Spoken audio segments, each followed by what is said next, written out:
तो आज के लेक्चर में हम लोग क्वेश्चन नंबर 9 को लेकर के बात करने वाले हैं। For decolourisation of 1 mole potassium permanganate the mole of hydrogen peroxide required is, यानी 1 मोल पोटेशियम पर मैग्नेट को डीकलराइज करने के लिए। अच्छा, पोटेशियम पर मैग्नेट का कलर कैसा होता है? तो पर्पल कलर का होता है पोटेशियम पर मैग्नेट। इसके 1 मोल को मुझे अगर इसका रंग डिकलराइज करना है, इसके रंग को डिसअपियर करना है, यानी इसे मुझे चेंज करना है कलरलेस कंपाउंड में। कलरलेस कंपाउंड में यानी इसके कलर को मुझे डिकलराइज करना है, इसके रंग को उड़ाना है, तो मुझे कितने मोल हाइड्रोजन पेरोक्साइड की जरूरत पड़ेगी? वैसे आपको पता है कि हाइड्रोजन जो पेरोक्साइड होता है वह रंग उड़ाने के काम में आता है ना। तो 1 मोल पोटेशियम पर मैग्नेट KMnO4 को, इसका जो एसिडिफाइड सोल्यूशन होगा, इस पोटेशियम पर मैग्नेट का जो सोल्यूशन होगा वो भी एसिडिफाइड पोटेशियम पर मैग्नेट का जो सोल्यूशन होगा, इसको जब इस एसिडिफाइड पोटेशियम पर मैग्नेट के सोल्यूशन को हम लोग ट्रीट करवाते हैं हाइड्रोजन पेरोक्साइड के साथ में, तो क्या होता है आपका यहाँ पे ये जो मैग्नीज आयन है यह चेंज हो जाता है इनटू मैग्नेस सल्फेट में, है ना। मैग्नेस सल्फेट में आपका चेंज हो जाता है। पोटेशियम जो होता है वह पोटेशियम सल्फेट बना लेता है, और H2O तो आपका बनेगा ही बनेगा। अच्छा, एक किसमें ऑक्सीडाइज हो जाता है हाइड्रोजन पेरोक्साइड?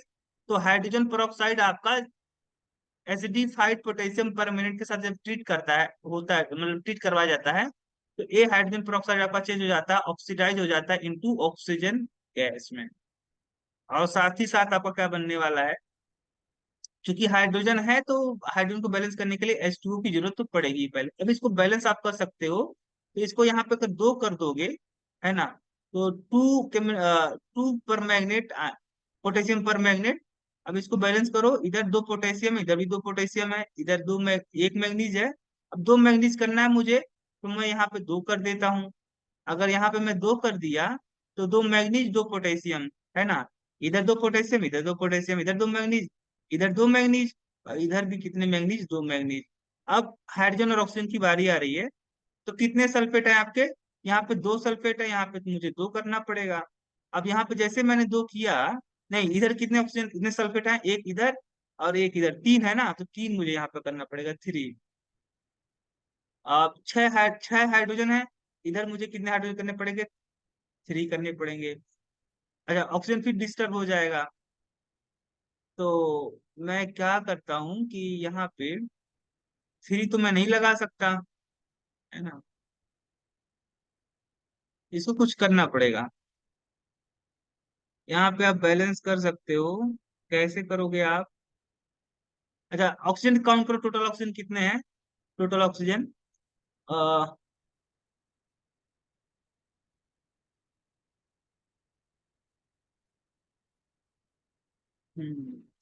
4 दूनी 8, 8 4 12, 12 तो 14, और 14 एक 15,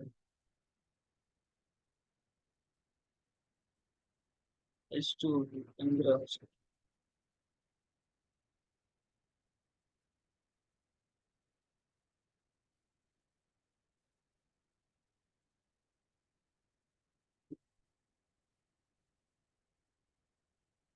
यहाँ पे अगर मैं 5 कर दूं तो, अगर मैं यहाँ पे 5 कर देता हूँ, तो यहाँ पे मुझे 5 लिखना पड़ेगा, और इधर 5 लिखना पड़ेगा, तो यहाँ पे 3 कर देता हूँ। अब क्या बैलेंस है? 3 सल्फेट आयन, देखो इधर 3 सल्फेट आयन हो गया, इधर भी आपका 2 सल्फेट और एक इधर 3 सल्फेट हो गया। 10 हाइड्रोजन थे, 10 हाइड्रोजन इधर भी है। इधर कितने हो गए आपके? ऑक्सीजन भी बैलेंस होगा, 5 10, 10 और 12, 22, और 22 और 22 8 30, 30 ऑक्सीजन टोटल ऑक्सीजन इधर है। टोटल ऑक्सीजन कितने हैं? राइट लेफ्ट हैंड साइड में टोटल ऑक्सीजन है आपके 30, इधर कितने हैं? 4 दूनी 8, 8 4, 8 4 12, 12 और 10, 12 10 22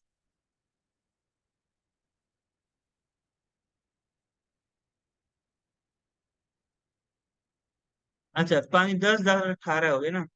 यहाँ पे 9 करना पड़ेगा, 9। अभी बैलेंस है, ए एकदम एक्यूरेट बैलेंस है। अच्छा, यहाँ पे अगर आप देखोगे तो पोटेशियम, एक बार फिर से मैं लिख देता हूँ, इस केमिकल इक्वेशन साफ सुथरा लिख सकता हूँ मैं।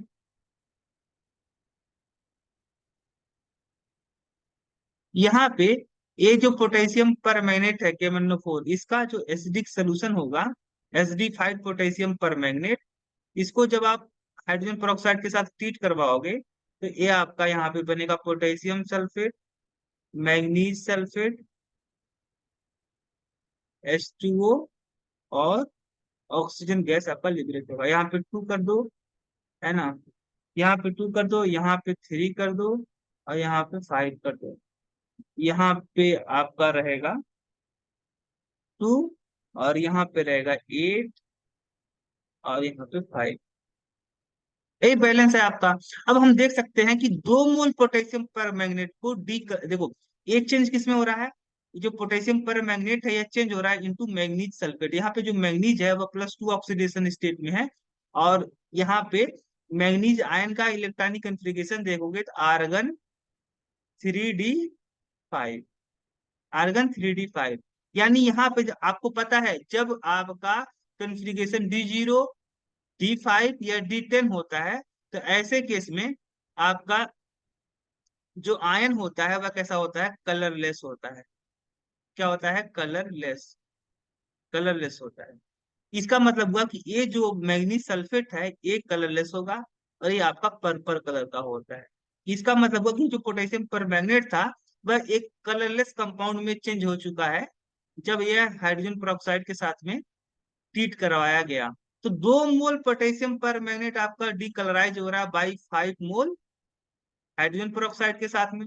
2 मोल पोटेशियम पर मैग्नेट को डिकलराइज करने के लिए कितना मोल चाहिए मुझे, हाइड्रोजन पेरोक्साइड का 5 मोल। तो इसका 1 मोल करने के लिए 5/2। आंसर कौन सा होगा आपका, सी। एक क्वेश्चन आपका एम्स 2004 में पूछा जा चुका है। अगला क्वेश्चन है आपका question number 10। Among the following pair of the ion the lower oxidation state in aqueous solution is more stable then the other.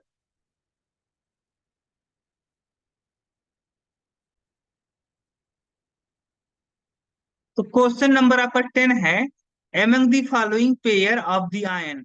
यहाँ पे पेयर दिया गया है आयंस का, आपको बताना है किस पेयर में आपका जो लोअर वाला ऑक्सीडेशन स्टेट होगा, लोअर वाला ऑक्सीडेशन स्टेट एक्वस सॉल्यूशन में ज्यादा स्टेबल होगा in compare to other ion, other यानी हायर, हायर ऑक्सीडेशन स्टेट से आपका ज्यादा स्टेबल लोअर ऑक्सीडेशन स्टेट वाला आयन आपका स्टेबल होगा। ऐसा किस केस में होगा, तो यहाँ पे अच्छा देखो, जो क्यूपरिक आयन होता है वह ज्यादा स्टेबल होता है in compare to cuprous ion. ये बात आपको अच्छे से पता है कि जो क्यूपरिक आयन होता है वह ज्यादा स्टेबल होता है in compare to cuprous ion. ऐसा इसके पीछे रीजन है कि आपका क्यूपर जो क्यूपरिक आयन है, क्यूपरिक आयन में आपका 29 प्रोटॉन होगा और 28 क्या होगा, इलेक्ट्रॉन होगा। तो 29 प्रोटॉन ज्यादा आपका अच्छे से होल्ड करके रखेगा 28 इलेक्ट्रॉन को। यहाँ पे क्या होगा कि 29 प्रोटॉन और 29 इलेक्ट्रॉन, 29 प्रोटॉन 29 इलेक्ट्रॉन को उतना टाइटली होल्ड करके नहीं रख पाएंगे। 29 इलेक्ट्रॉन को, 29 प्रोटॉन 29 इलेक्ट्रॉन को अच्छे से होल्ड करके नहीं रख पाएंगे जितना अच्छे से होल्ड करके रखेगा कौन, 29 प्रोटॉन 28 इलेक्ट्रॉन को। इसीलिए यानी ए ज्यादा स्टेबल, अब ज्यादा स्टेबल होने का मतलब हायर ऑक्सीडेशन स्टेट ज्यादा स्टेबल है in compare to lower oxidation state. ये ऑप्शन तो हो नहीं सकता क्योंकि लोअर ऑक्सीडेशन स्टेट ज्यादा स्टेबल होना चाहिए। आप जब भी क्रोमियम आयन को देखते हो तो क्रोमियम आयन का जो भी क्रोमियम का जो भी कॉम्प्लेक्स आप देखते हो उसमें आपको देखने को मोस्टली यही मिलता है कि जो क्रोमियम आपका होता है उस कंपाउंड में प्रेजेंट वह +3 ऑक्सीडेशन स्टेट में होता है। क्यों, क्योंकि यह कन्फिग्रेशन क्या होता है आपका, इसका ये जो आयन है यह आयन ज्यादा स्टेबल होता है, मोर स्टेबल होता है। इसका मतलब हुआ कि यहाँ पे एक क्रोमिक जो क्रोमियम जो +3 ऑक्सीडेशन स्टेट में होगा तो ये ज्यादा स्टेबल होगा। ये ज्यादा स्टेबल होने का मतलब हुआ कि आपका ये यहाँ पे हायर ऑक्सीडेशन स्टेट क्या है, ज्यादा स्टेबल है। तो ये भी ऑप्शन नहीं, सही नहीं है, क्योंकि यहाँ पे हायर ऑक्सीडेशन स्टेट ज्यादा स्टेबल है यहाँ पे। अच्छा, यहाँ यहाँ पे अगर आप देखोगे तो वेनेडियम +2 ऑक्सीडेशन स्टेट में, और यहाँ पे क्या देखोगे आप, वेनेडियम +4 ऑक्सीडेशन स्टेट में है। तो वेनेडियम 2 और वेनेडियम +4, तो वेनेडियम +4 अगर आप देखोगे वेनेडियम इसका, यहाँ पे वेनेडियम +4 ऑक्सीडेशन स्टेट में है। तो वेनेडियम +4 का क्या होगा, स्कैंडियम टाइटेनियम वेनेडियम, यानी आपका यहाँ पे जो वैलेंस सेल इलेक्ट्रॉनिक कॉन्फ़िगरेशन आएगा वह आने वाला है आपका D1। और वेनेडियम +2 देखोगे तो क्या आएगा, D3, है ना। यहाँ पर भी आपका ये जो वेनेडियम +4 ऑक्सीडेशन स्टेट में जब होगा, ये ये कॉन्फ़िगरेशन आपका ज्यादा स्टेबल होगा। तो इसका मतलब ए भी ऑप्शन नहीं सही हो सकता। अब हाँ, थैलियम की बात करते हो, थैलियम +1 ऑक्सीडेशन स्टेट और थैलियम +3 ऑक्सीडेशन स्टेट में। अच्छा, थैलियम किस ग्रुप का एलिमेंट है, तो बोरान फैमिली का एक मेंबर है थैलियम। कैसे, बैगन, आलू, गाजर, इन थैला, बैगन, आलू, गाजर, इन थैला। Boron, aluminium, gallium, indium, thallium और तो बोरान, एल्युमिनियम, गैलियम, इंडियम और थैलियम। जो थैलियम है, ये थैलियम आपका देखो, यहाँ पे एक इफेक्ट लगता है, उस इफेक्ट का नाम है इनर्ट पेयर इफेक्ट। क्या नाम है, इनर्ट पेयर इफेक्ट। तो इनर्ट पेयर इफेक्ट में अगर आप देखोगे तो ऊपर से नीचे जाओगे, तो जैसे आप टॉप टू बॉटम जाते हो तो लोअर जो ऑक्सीडेशन स्टेट होता है वह ज्यादा स्टेबल होता है, लोअर ऑक्सीडेशन स्टेट। तो इस कारण से जो थैलियम होता है, थैलियम +1 ऑक्सीडेशन स्टेट में कम स्टेबल होता है। थैलियम का जो सॉरी थैलियम +1 ऑक्सीडेशन स्टेट में ज्यादा स्टेबल होता है, क्योंकि इनर्ट पेयर इफेक्ट की वजह से जो लोअर ऑक्सीडेशन स्टेट होता है वह ज्यादा स्टेबल होता है in compare to higher oxidation state. तो इस हिसाब से थैलियम +1 ऑक्सीडेशन स्टेट में ज्यादा स्टेबल होगा in compare to thallium +3 oxidation state के आयन की तुलना में। तो इनर्ट इफेक्ट की वजह से थैलियम +1 जो होता है वह ज्यादा स्टेबल होता है इन कंपेयर टू थैलियम +3 की तुलना में। तो इस हिसाब से आपका ए वाला जो ऑप्शन होगा सही होगा। क्वेश्चन नंबर 10 का फर्स्ट ऑप्शन, ए वाला ऑप्शन क्या होगा, सही होगा। एक क्वेश्चन आपका पूछा जा चुका है एम्स 2005 में। एक बात याद रखना, इनर्ट पेयर इफेक्ट का कमाल है यहाँ पे।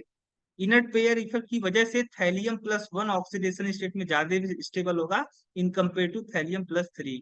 ये ज्यादा स्टेबल होगा। स्टेबिलिटी का अगर ऑर्डर आप देखोगे तो कौन ज्यादा स्टेबल होगा आपका, स्टेबिलिटी का अगर ऑर्डर देखोगे तो थैलियम +1 ऑक्सीडेशन स्टेट में ज्यादा स्टेबल होगा in compare to thallium +3। Inert pair effect की वजह से क्या होता है, ऐसा होता है।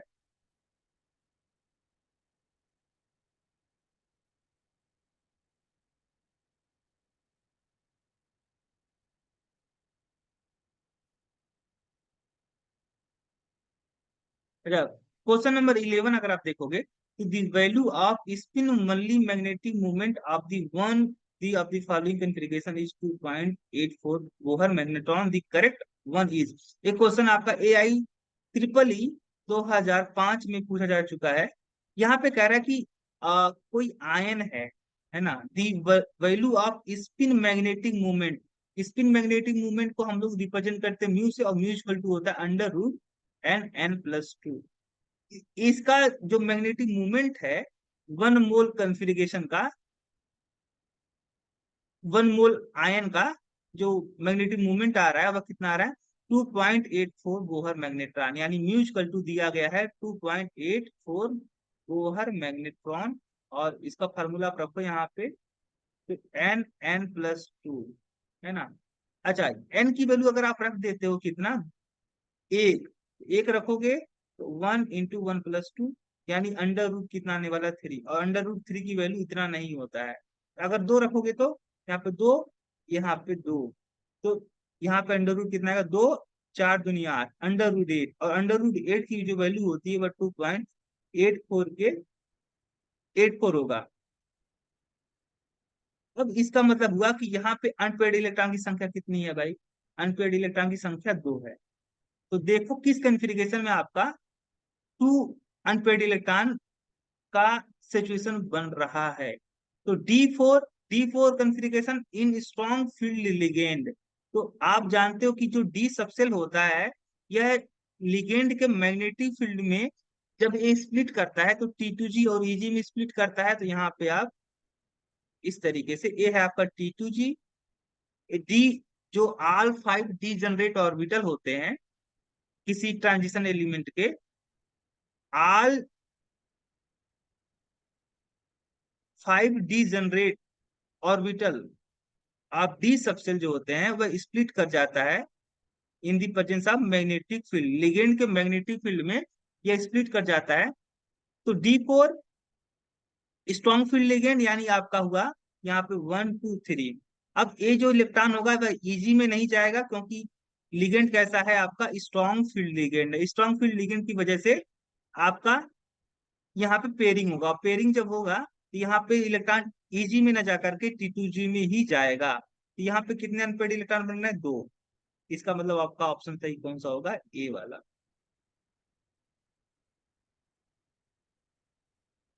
ये भी क्वेश्चन हो गया आपका। अब आगे की तरफ मूव करेंगे हम लोग। क्वेश्चन नंबर 12 अगर आप देखोगे तो क्वेश्चन नंबर 12 है, which of the following factor may be regarded as the main cause of lanthanide contraction. Lanthanide contraction का मेन वजह क्या है?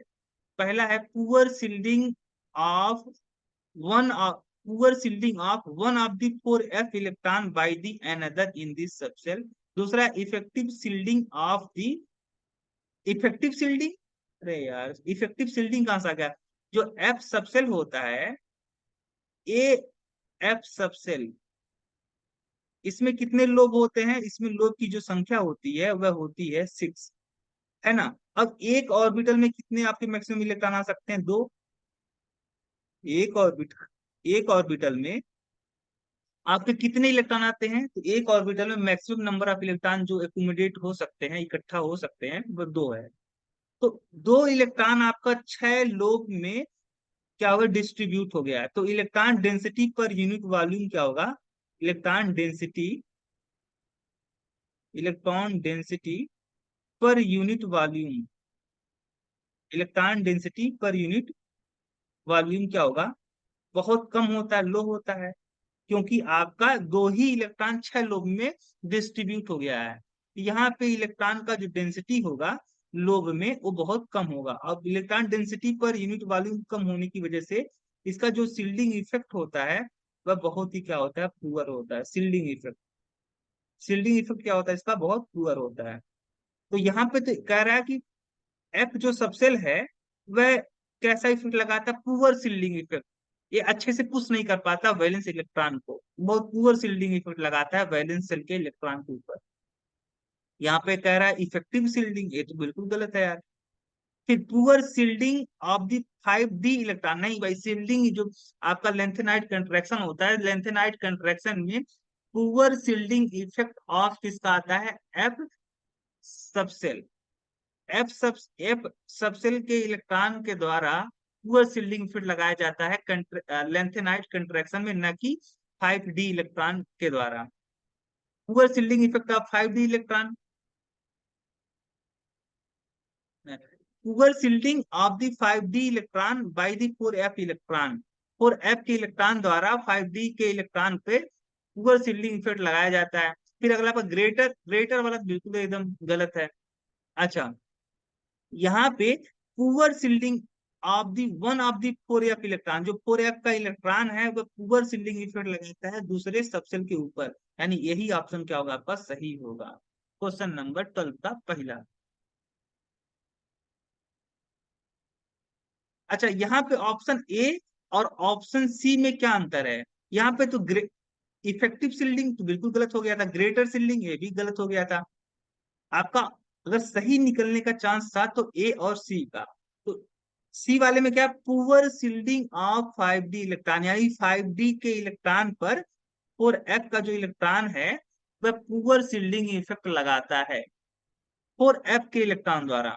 और यहाँ पे क्या है, फर्स्ट ऑप्शन में poor shielding of one of the 4f electron by the another in the subshell. जो बता रहा हूँ अंतर क्या है, इसमें थोड़ा सा अंतर है। कह रहा है कि 4f जो है, ये जो 4f ऑर्बिटल है, इस 4f ऑर्बिटल का एक जो इलेक्ट्रॉन है वह दूसरे इलेक्ट्रॉन पे क्या लगाता है, अपने ही सेल के अनदर इन दी सबसेल, इस सबसेल में अनदर जो इलेक्ट्रॉन है उस पे उस पे क्या लगाता है, पुअर सील्डिंग इफेक्ट लगाता है। और फिर आपका यहाँ poor shielding of 5d electron by the 4f electron. तो मेन वजह है कि जो electron density per unit volume कम होने की वजह से ऑर्बिटल में जो इलेक्ट्रॉन होते हैं वो एक दूसरे के साथ में क्या करते हैं, उतने अच्छे से शील्डिंग इफेक्ट नहीं लगा पाते हैं, जिसके कारण से ये खुद जो ऑर्बिटल है कि दूसरे सबसेल के ऑर्बिटल पर अच्छे से शील्डिंग इफेक्ट नहीं लगा पाता। तो क्वेश्चन नंबर आपका 12 का सही ऑप्शन होगा ए। फिर अगला है आपका question number 13। Question number 13, the spin-only magnetic moment in unit of Bohr magnetron of nickel ion in aqueous solution would be निकल आयन। इस निकल आयन ये कहाँ पे है भाई, एक्वस सोल्यूशन में, यानी ये एक्वस मीडियम में है निकल आयन। जब देखो निकल आयन जब एक्वस आयन में है, एक्वस सोल्यूशन में है, तो यहाँ पे क्या होगा, वाटर मॉलिक्यूल इस निकल आयन को क्या कर लेंगे, सराउंड कर लेंगे। और वाटर के पास क्या है, लोन पेयर। तो यहाँ पे वाटर के पास क्या है, लोन पेयर। अभी लोन पेयर का मतलब आपका इलेक्ट्रॉन का जोड़ा है ना, non bonding electron pair. Non bonding electron pair को हम लोग बोलते हैं लोन पेयर। तो इस यहाँ पे क्या है, ऑक्सीजन के पास में लोन पेयर है।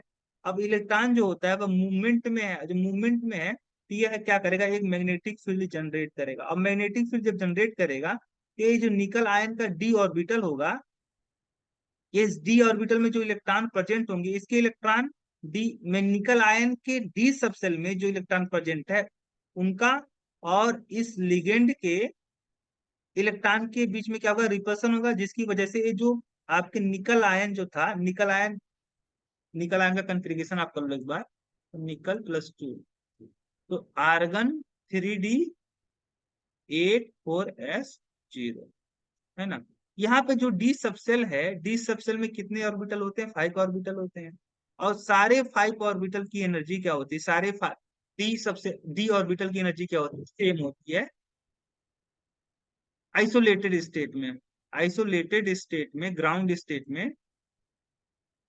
स्टेट में सारे डी ऑर्बिटल की एनर्जी क्या होती है, सेम होती है। लेकिन जब यह मैग्नेटिक फील्ड के लिगेंड के मैग्नेटिक फील्ड के संपर्क में आता है तो एक साइटेड हो जाता है, और एक्साइटेड होने के बाद में स्प्लिट कर जाता है, किसमें, T2G और Eg में। ए है आपका Eg, ए है आपका ए है T2G और ए है आपका Eg।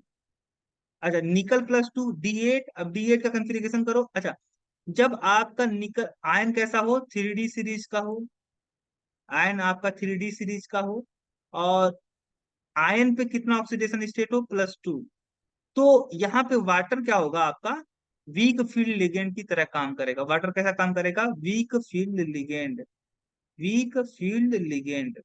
तो वीक फील्ड लिगेंड की वजह से यहाँ पे पेयरिंग नहीं होगा, और जब पेयरिंग नहीं होगा तो इलेक्ट्रॉन पहले T2G में जाएगा, फिर उसके बाद में Eg में जाने लगेगा। तो यहाँ पे 5 इलेक्ट्रॉन हो गए, 1 2 3, फिर चला गया इलेक्ट्रॉन यहाँ पे Eg में, 4 5, फिर छठवां इलेक्ट्रॉन कहाँ जाएगा, फिर T2G में आपका पेयरिंग होगा, है ना।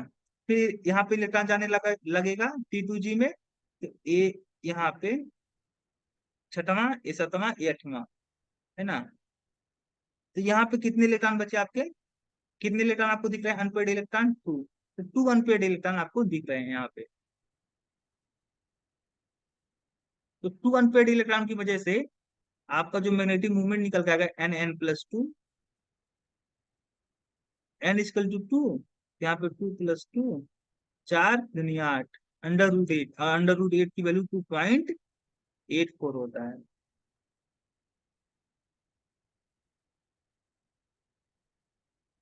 अच्छा, क्वेश्चन नंबर 14 अगर आप देखोगे, तो कह रहा विच, अच्छा कब आया था ये जो अभी मैं लगाया हूँ, AI EEE 2006 में क्वेश्चन आ चुका है। फिर कह रहा है which of the following pair of the compound is expected to exist same colour in the aqueous solution. इसमें में से कौन सा जो कंपाउंड होगा, पेयर ऑफ कंपाउंड होगा, इनमें से कौन सा पेयर जो होगा वह सेम कलर देगा। तो यहाँ पे इसका देखो कॉपर +2 ऑक्सीडेशन स्टेट में है और इसका जो कॉन्फ़िगरेशन होगा D9, इसका क्या होगा D6 होगा। यहाँ पे रेडियम +4 ऑक्सीडेशन स्टेट में है और यहाँ पे जो कॉन्फ़िगरेशन निकल के आएगा D1, इसका कितना आएगा यहाँ पे D6, इसका कितना निकल के आएगा कॉन्फ़िगरेशन D6 और इसका कितना आएगा D5। अच्छा D5 आने की वजह से एक ऐसा होगा कलरलेस होगा, ये आपका कलर्ड होगा। तो ये एक कलरलेस है मैग्नीज डाइक्लोराइड, और फेरस क्लोराइड क्या है, एक कलर्ड है, फेरस क्लोराइड कलर्ड और मैग्नीज क्लोराइड कलरलेस, तो इनका जोड़ा सेम कलर नहीं दे रहा है, ये तो गलत हो गया। अच्छा यहाँ पे D1 और D6, तो D1 का जो आपका कॉन्फ़िगरेशन होना होगा, देखो DN और DN-10, इन अगर ऐसा कॉन्फ़िगरेशन है DN कॉन्फ़िगरेशन और DN-10 का जो कॉन्फ़िगरेशन है, ये दो इस कॉन्फ़िगरेशन के जो आयन होंगे वे सेम कलर देंगे। तो D1 का जो कलर होगा वह D9 से मैच करेगा, यहाँ पे D6 है, तो ये भी ऑप्शन आपका गलत हो गया। यहाँ पे आप देख सकते हो कि वनेडियम कितने ऑक्सीडेशन स्टेट में +4 है, VOCl4 में वनेडियम कितना ऑक्सीडेशन स्टेट में +4, और +4 है तो आपका D1। और यहाँ पे क्या है क्यूप्रिक क्लोराइड +2 ऑक्सीडेशन स्टेट में, और +2 ऑक्सीडेशन स्टेट में अगर है तो इसका जो कॉन्फ़िगरेशन होगा वह कैसा होगा D9, D9। तो D1 और D9 का अगर आप देखोगे D1 और D9, ए क्या है, एन की वैल्यू यहाँ पे 1 है, और यहाँ पे आपकी देखो ये आपका DN है, लाइक है, और ये आपका DN-10। तो एन की वैल्यू अगर 1 रख दोगे तो 1, और यहाँ पे 10-1, 10-1, D10 - N की वैल्यू कितनी थी 1, यानी D1 और D9 का जो कॉन्फ़िगरेशन होगा, ये दोनों का कॉन्फ़िगरेशन की वजह से इनका सेम कलर होगा, तो आपका ऑप्शन सही होगा बी।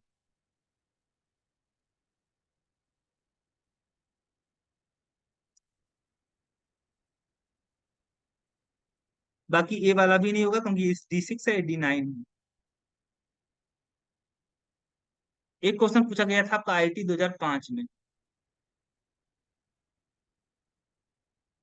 क्वेश्चन नंबर आप 15 अगर आप देखोगे तो क्वेश्चन नंबर 15 है आपका, actinoid exist more number of oxidation state in general than the lanthanides, this is because जो एक्टिनाइड एलिमेंट है, एक्टिनॉइड जो एलिमेंट है, एक्टिनॉइड एलिमेंट,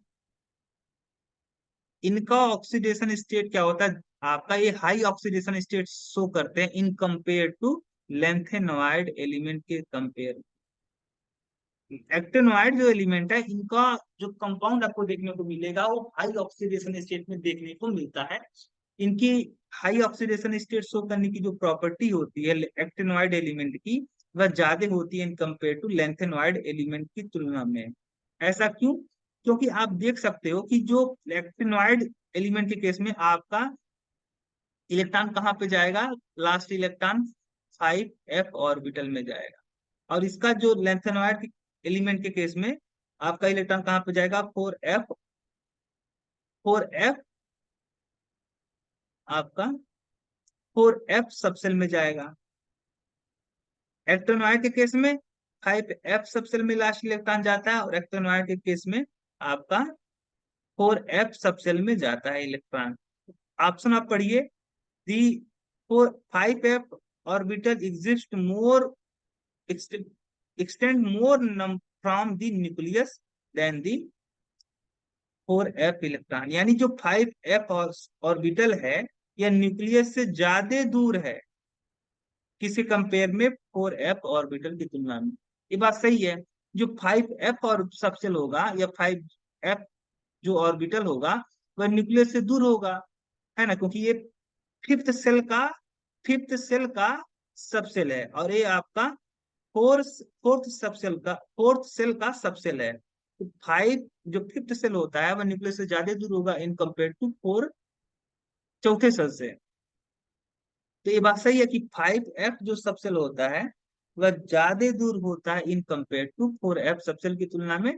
तो 4f सबसेल पे जो इफेक्टिव न्यूक्लियर चार्ज लगेगा वो कम लगेगा, क्योंकि ये दूर है न्यूक्लियस से।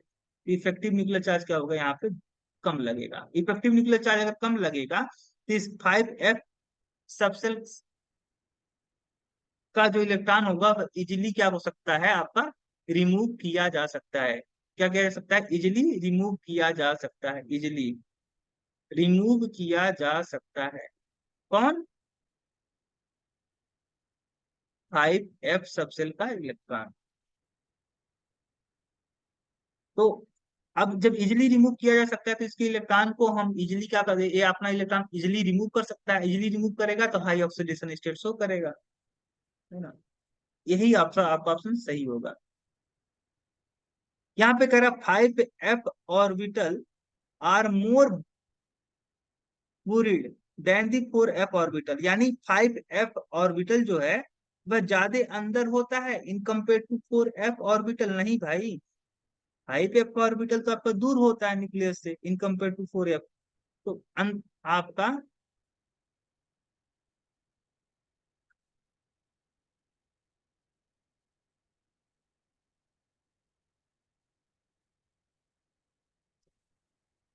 यहाँ पे तो ऑप्शन तो बिल्कुल गलत है कि 4f ऑर्बिटल अंदर नहीं होता है। 4f orbital, sorry 5f orbital आपका अंदर नहीं होता है। 5f ऑर्बिटल तो दूर होगा 4f ऑर्बिटल से, तो ये भी ऑप्शन गलत है। There is similarity between 4f and 5f orbital in their angular part of the wave function. Angular part of wave function 4f 5f, तो एंगुलर एंगुलर जो पार्ट होता है वेव फंक्शन का, जो एंगुलर पार्ट होता है वह डिपेंड करता है। देखो, जो वेव फंक्शन होता है 4f या 5f ऑर्बिटल के लिए, इस वेव फंक्शन का जो एंगुलर पार्ट होता है वह एल और एम की वैल्यू पे एग्जिस्ट कर डिपेंड करता है। तो एल और एम की वैल्यू दोनों के लिए तो सेम होगी। इसके लिए एल की वैल्यू 3 होगी, इसके लिए भी एल की वैल्यू क्या होगी, 3 होगी। तो एंगुलर पार्ट तो सेम होगा, तो ये भी ऑप्शन गलत है। आपका सही ऑप्शन निकलेगा ए ही निकलेगा कि 4f ऑर्बिटल आपका दूर होता है न्यूक्लियस से इन कंपेयर टू 4f ऑर्बिटल की तुलना में। इसीलिए 4f के ऑर्बिटल को बाहर निकालना आसान होता है। जितना जल्दी से इलेक्ट्रॉन बाहर निकलेगा, जितना इजीली इलेक्ट्रॉन बाहर निकलेगा, उतना ज्यादा हाई ऑक्सीडेशन स्टेट शो करने की टेंडेंसी आएगी।